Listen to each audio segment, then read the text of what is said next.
What we're going to do today, even though we're missing a lot of people, but we'll take it once we're in here, is we basically have to put the finishing touches, God bless you, on the House, right? And then we'll move on to the presidency. So I feel like the last thing we did, like we got to the bottom of page 6. Does that look right? We have a bicameral, 2-section legislature. There's a Senate and a House. You're going to get specific regents questions on how they're different, what some of their specific powers are. In the college class, I want to be careful how I say this, because when I distinguish between you guys, the regents section, and the second period Alfred State College class I had, I'm not suggesting in any way that you guys can't follow some of the concepts that they're taught, but there are some things that they have to cover that I sometimes skip with us because it's not on the regents. But, and this is one of them, but the very last thing I want to get into related to the House is something called gerrymandering, all right? And that, I think, is on the top of page 7. Gerrymandering. Way back in the 1800s, there was this Massachusetts politician, governor for a while, senator for a while, named Elbridge Gerry. And he essentially perfected this process where, remember how yesterday we said every 10 years you got to count the population? That's called, when you count the population every 10 years? The starts with the C, the yep. Census, right? And you have to have a census because you've got to know what the population is so that the House of Representatives is accurate. And if a state loses population, their districts have to be redrawn. Do you remember what that's called? reapportionment.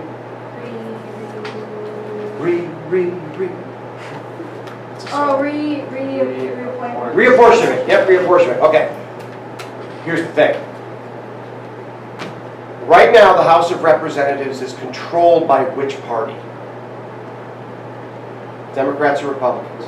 Republicans. But what's weird is, if you poll Americans, like if you were to ask, if the United States was one giant congressional district, there are more Democrats. It's close, but there are more Democrats. Well, how the heck is it that Republicans dominate the House then? Because in a lot of southern states and a lot of Midwestern states, the governors of those states are Republicans. And if you're the governor of the state, you decide how the districts are redrawn. So in states, and Democrats do this too, but there are more Republican governors. So a lot of states are they draw their districts in weird ways so that their party will maintain control. Like if everyone was here, like my second period class has 30 people in it. So let's say 15 of them were Democrats, 15 were Republicans. If the room was a state, I could basically have what? 6 districts, 5 people each, right? All right. Suppose I take one of those 6 districts and put 5 of the Democrats in it.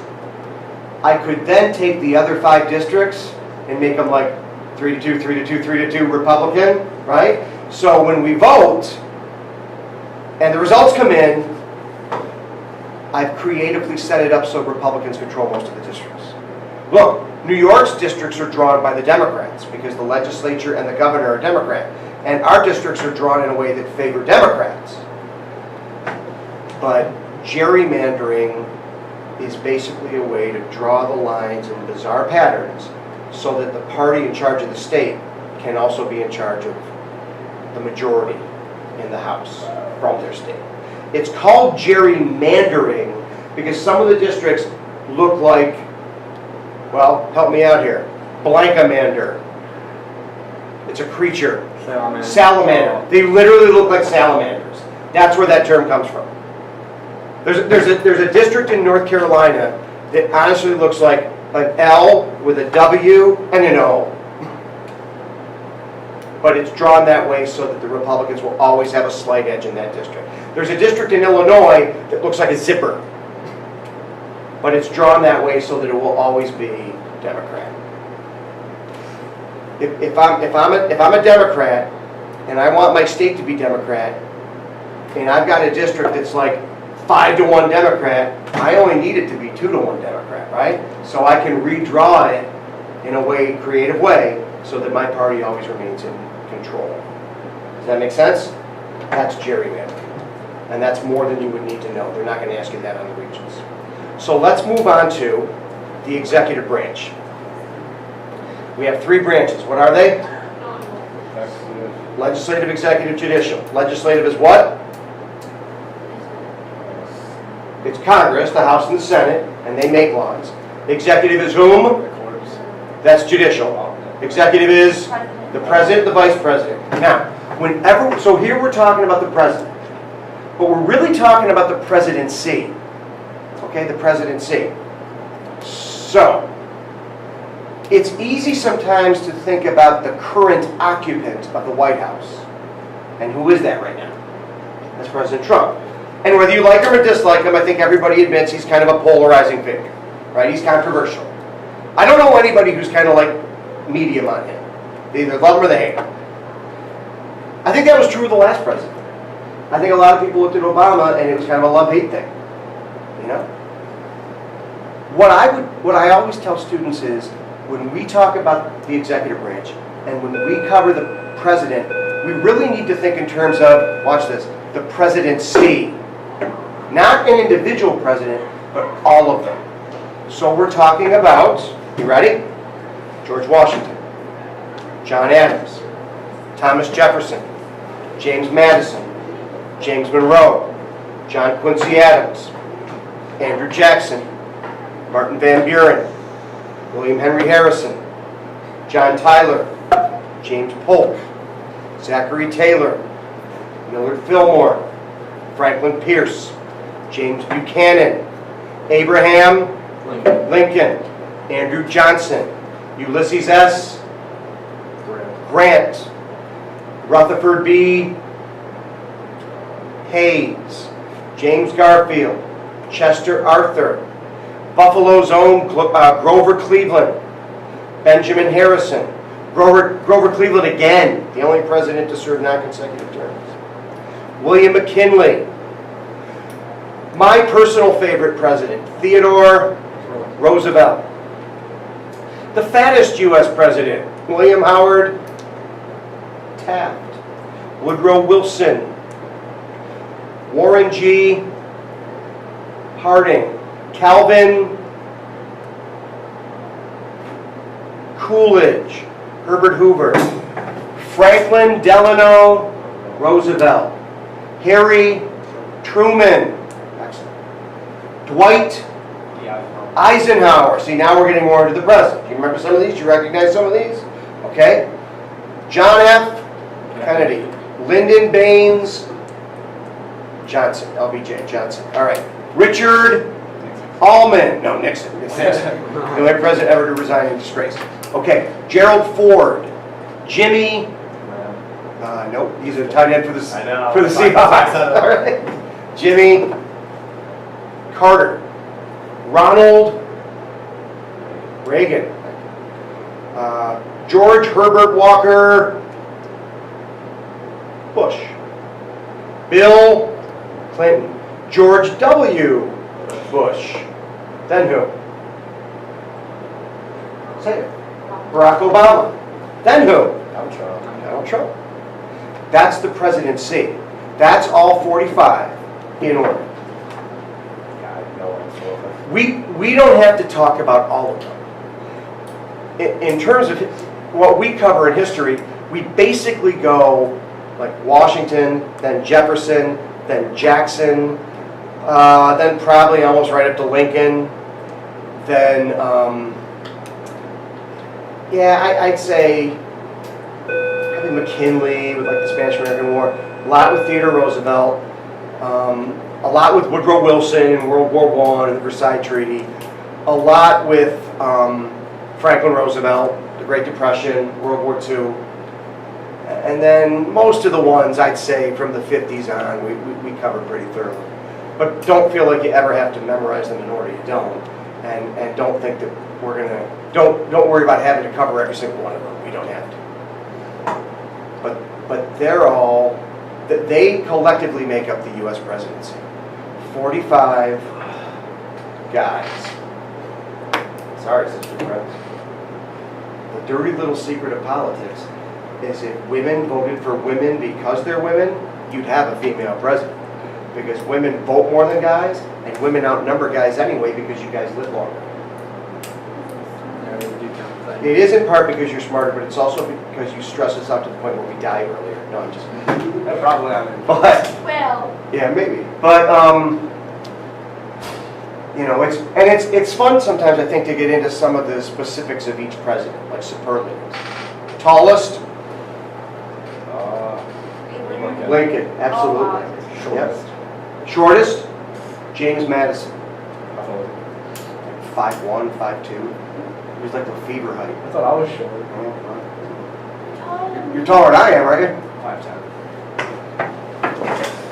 I think I'm 5'9", so we'll do it for the camera. Back to back one. Yeah. Who's taller? He's got me, doesn't he? Yeah. All right. Now let's compare biceps. Actually, that's pretty close too. So, smartest. George Washington. Probably Woodrow Wilson, because he was a PhD from Princeton.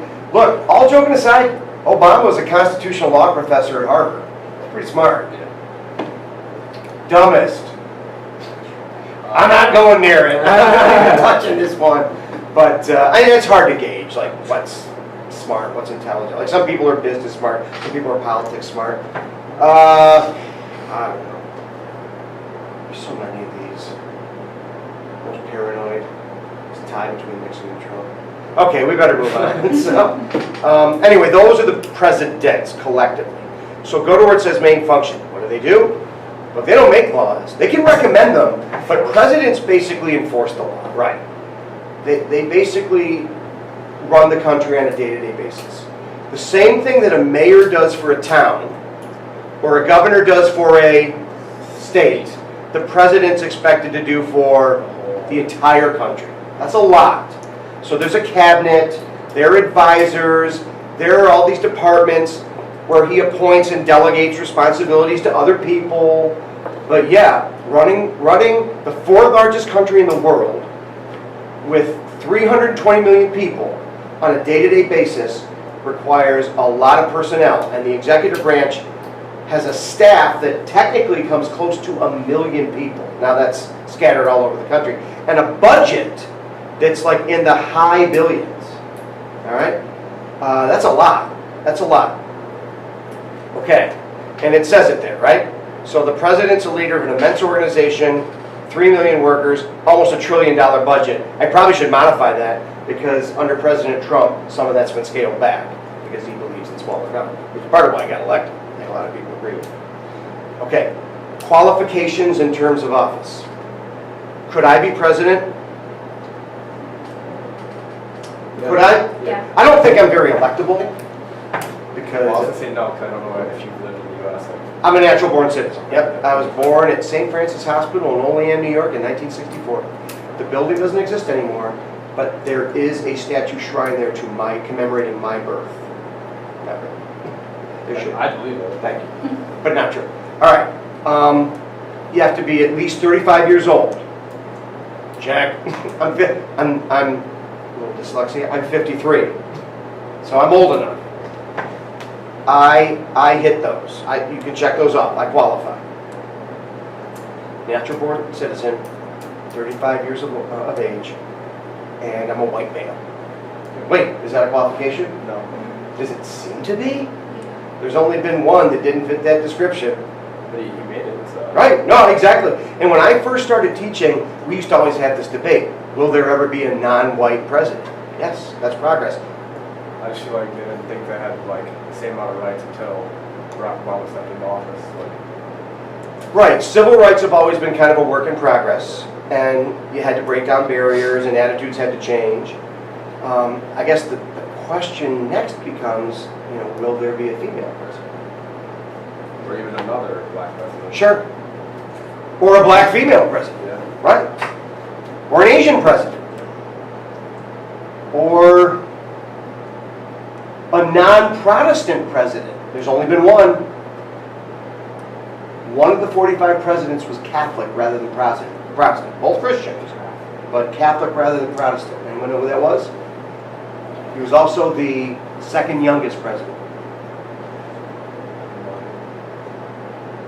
He was assassinated in 1963.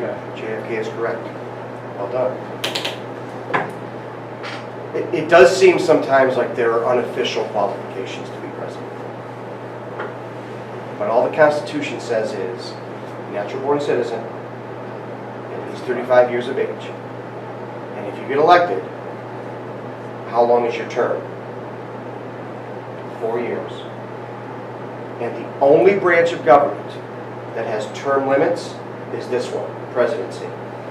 The 22nd Amendment to the Constitution limits the president to 2 4-year terms.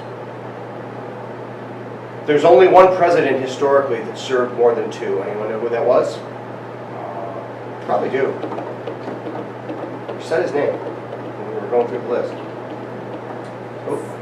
George Washington. Nope. George Washington set the standard of 2. George Washington could have been president as long as he wanted to be president. But he basically, after 2 terms, said, look, I don't want to be a king. It's someone else's turn. He kind of rode off into the sunset. No president who ever won a second term sought a third until 1940. The guy that FDR. ran for 2 years. Is that what you're going to say? No, I was gonna say the other one that like had like a 2-year, like he wasn't Oh, president. Grover Cleveland. No, good guess, but no, it is FDR. He served 2 terms, helped bring America through the Great Depression, and then in 1940 said, look, this is no time for a learn-on-the-job rookie presidency. We've got storm clouds coming. There's a war brewing. And so he ran again and won, overwhelmingly. So the American people must have said, look, it's okay if he breaks that tradition. And then he ran a 4th time, even though his health was failing. He never finished his 4th term. He died about a year into it. You can't... Yeah, right. But you can't do it anymore. In the 1950s, people felt like, yeah, we don't want that to happen again, so we're gonna propose and ratify the 22nd Amendment. Presidents are limited to 2 terms. Personally, I'm not a big fan of the 22nd Amendment. If there's a good president who's popular and he's a leader and he or she has high poll ratings and they're effective, why should they have to leave? Senators don't have to leave. Representatives don't have to leave. Supreme Court justices and federal judges serve for life. There was a guy named Strom Thurmond from South Carolina. He was a senator at age 100. He'd been in the Senate for something like 60 years. We had this debate in Gerrymandering. Oh, with Ms. Neubauer? Yeah. About term limits. Yep. If we should have it or not. Well, or should we have them just for one branch? That's what doesn't make sense. Why is it only the presidency? Yeah, why do representatives and senators get to go back as often as their constituents re-elect them? Look, you don't want a president to have a 3rd term? Vote him out of office. Come up with a challenger who can dethrone him. Right? Now we get to a complicated part.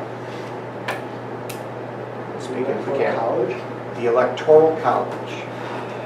How do we elect presidents in this country? It's complicated. We vote and then the Electoral College. It's like how we vote. Basically, yes. I don't really know how it works. Right, no, you're right. But it's complex. There's more to it than that. But that's the gist of it.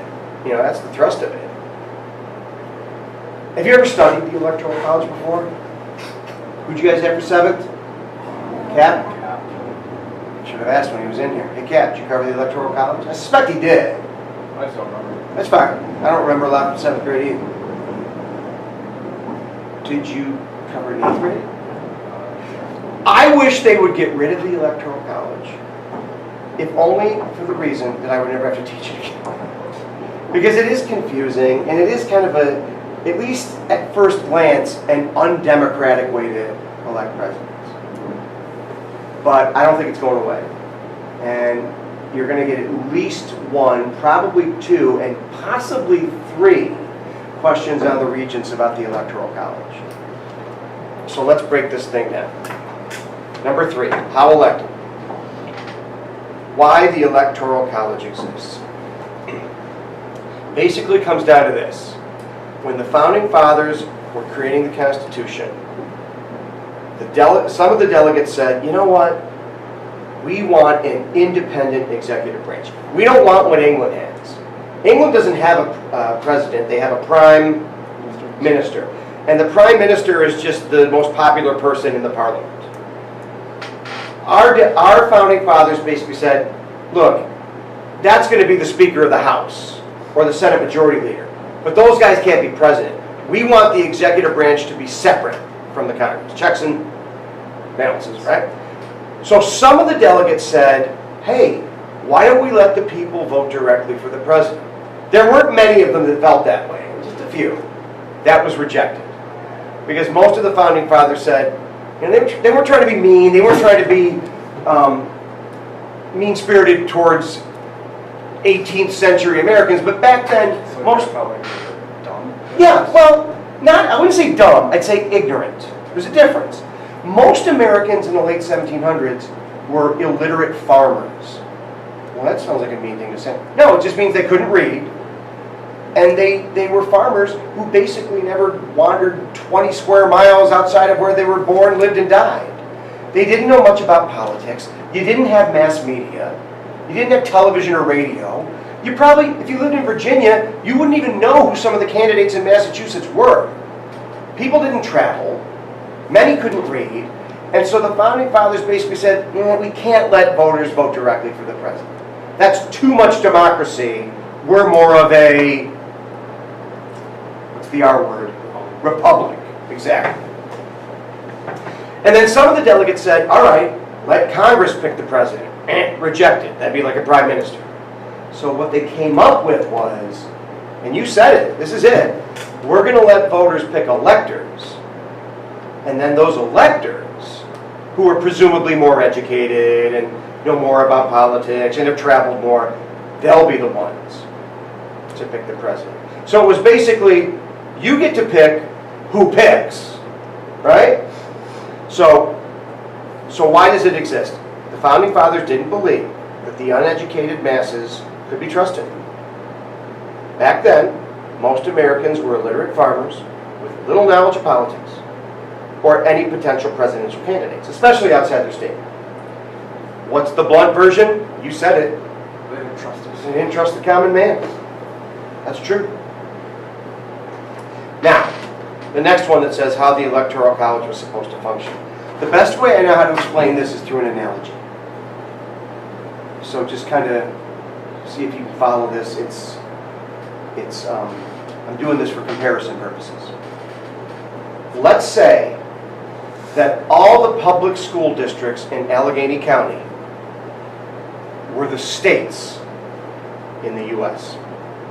So here we are in the state of Cuba Rushford. And we're like an average size, maybe a little smaller than average state school in Allegheny County. So we get, let's say, 8 electoral votes. Hey, there's Wellsville. They're a little bit bigger than us. They've got like 13 electoral votes. Hey, there's Friendship. They got 3. There's Fillmore. 4. Probably. 5. Dangerous state, man. Kids get kicked down the stairs, right? I don't know. So, you see where I'm going with this? Okay, so focusing on just the state of Cuba Rushford. You guys, the students, you're the voters. Some of you are smarter than others. Some of you are better motivated than others. But I don't know if you're equipped yet to know enough about politics, no offense, to vote in an election. Okay, theoretically, teachers should be. Okay, I imagine, I think, I don't mean this in a big me, little you kind of way, but I probably know more about history and politics than you do. I hope so. You should. Right? Okay, right. So, there's going to be an election in this school.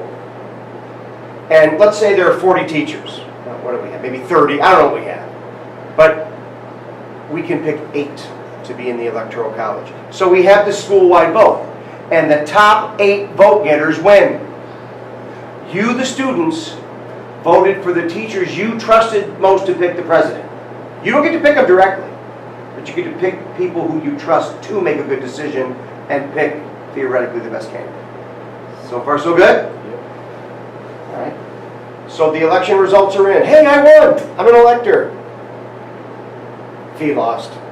Oh, jeez. Sorry. Neubauer won. She's an elector. Franzen lost. Grillo won. She's an elector. Schaefer lost. Allison won. He's an elector. Clausen lost. And after the results are in, 8 of us get to be electors. Hey, Wellsville did the same thing. They picked, what did I say, 14? Friendship did the same thing. They picked 3? Fillmore picked 3. Okay, so you guys had a say. You picked electors. Now, a month later, the 8 electors from Cuba Rushford, me and Grillo and Ellison and Neubauer and whoever else, we get to go to the actual election. And we meet with Wellsville's 3. I'm sorry, 14. And Friendship's 3. Fillmore's 4. And we decide who the president is. That's how the Electoral College was supposed to function. But something happened. Something developed almost immediately after the Constitution was ratified, and it changed the whole process. That something was the two-party system. Political parties came into existence. So you see where it says how the Electoral College functions today? This is how it works now. This is confusing. This is kind of boring.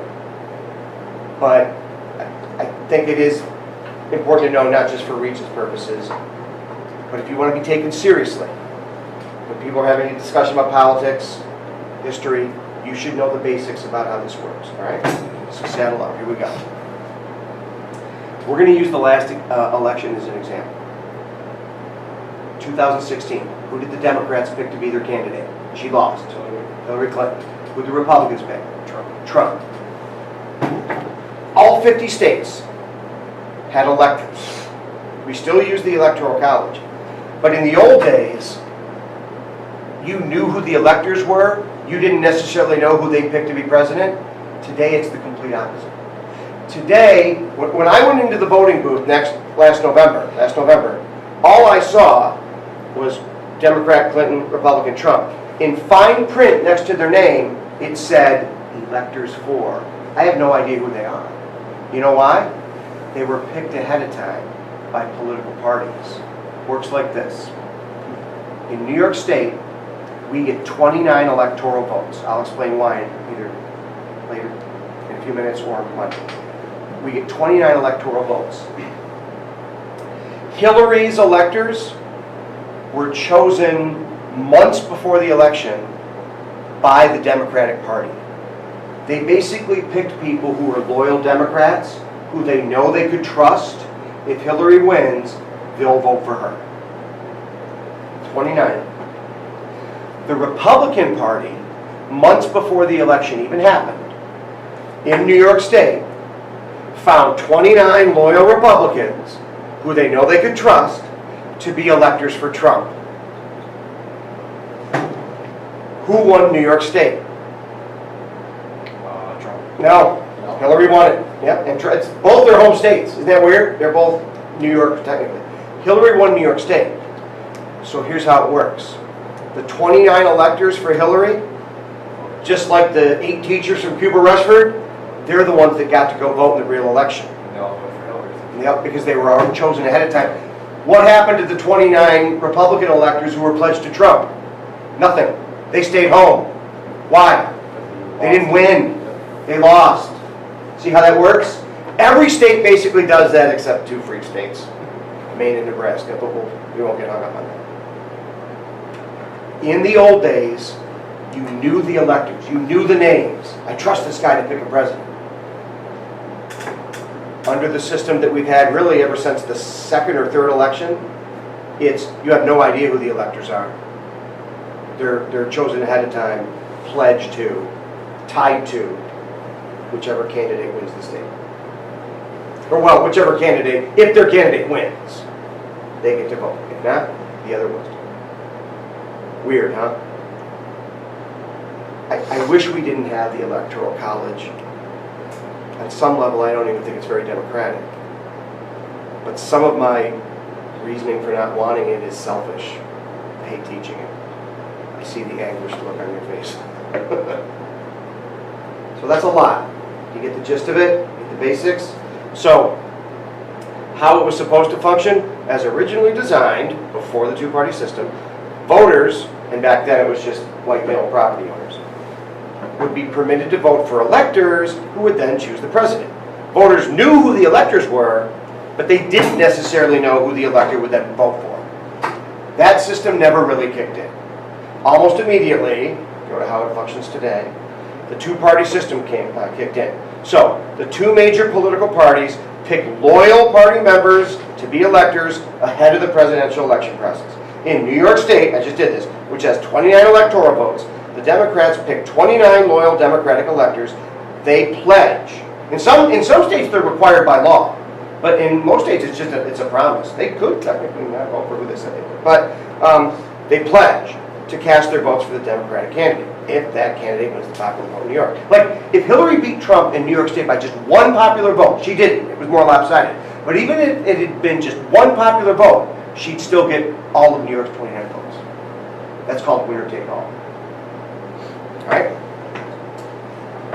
So that's what it's come down to.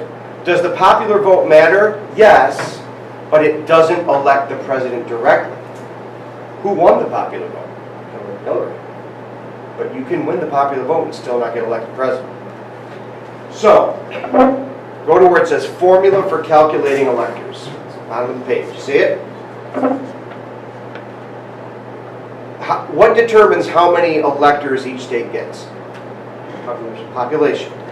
But there's a specific formula they use. Something like 600,000. Well, 600,000 is each representative. So you're close. It's the number of representatives. How many does New York have? 27. Plus your 2 senators. Every state has 2 senators. So that's why we get 29 electoral votes. Texas has 36 representatives. How many electoral votes do they get? 38. California has 53 representatives. How many electoral votes? 55. That's a lot. That's a lot. Alaska has 1 representative. How many electoral votes? 3. The minimum number of electoral votes you get is 3. So basically, California makes a big. It's weird. California and New York are what put Hillary over the top in popular votes. But watch this. This is bizarre. The opposite is true. California and New York, in the Electoral College, we kind of get robbed. Those little, like 3, 4, 5 electoral vote states in the Midwest and the South, they have more influence than they should. I know they only have like 3, 4, 5 electoral votes, but because of the way we count senators, like the representative part, that's population, but then the +2, like, oh my gosh, California's getting robbed in that. They only have 2 senators, even though they got like 36 million people. Everybody always thinks, oh, like what you just said, California and New York, they decided. Not really. Not really. It's those smaller states that have a disproportionately inflated influence that do. That's kind of why Trump didn't win the popular vote. So, Right, yeah, it's complicated. It's confusing. so how do, like, okay, so I'm kind of lost. So, the electoral... You're not lost. A lot of people get sidetracked. The Electoral College, is determined, they choose the president? Yep, official, formally. We vote in November, and then a month later in December, the actual electors get together and cast their votes. But it's a formality.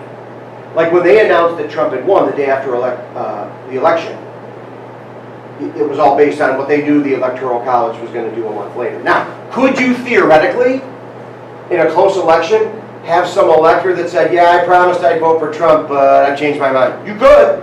It's possible. If that ever happened, you'd have a constitutional crisis. Like, you'd almost have like a revolt, a civil war, you know? But, yeah, that's how it works. So, our votes don't matter then? They don't matter directly. They matter within each state. They don't matter nationwide. Your vote matters within New York, but it doesn't matter in the popular vote nationwide. Now, how many senators total? Total. 100. How many representatives total?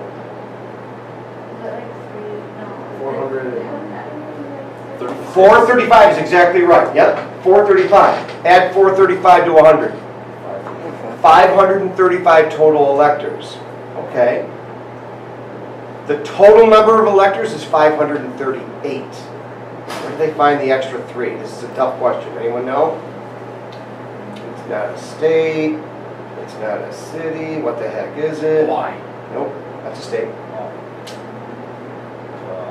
It's where the winner's eventually going to live. It's where the president's eventually going to live when he wins. No. DC, the District of Columbia gets 3 electoral votes. So the total number of electoral votes is 538. Now watch this. We're almost done. We got to break this down. What's half of 538? It's 269. To be elected president, you have to get 1 more than half. You need 270 votes to become president. 270 votes to become president.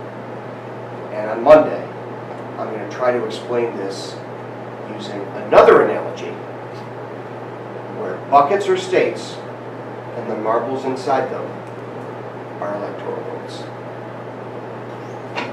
Done.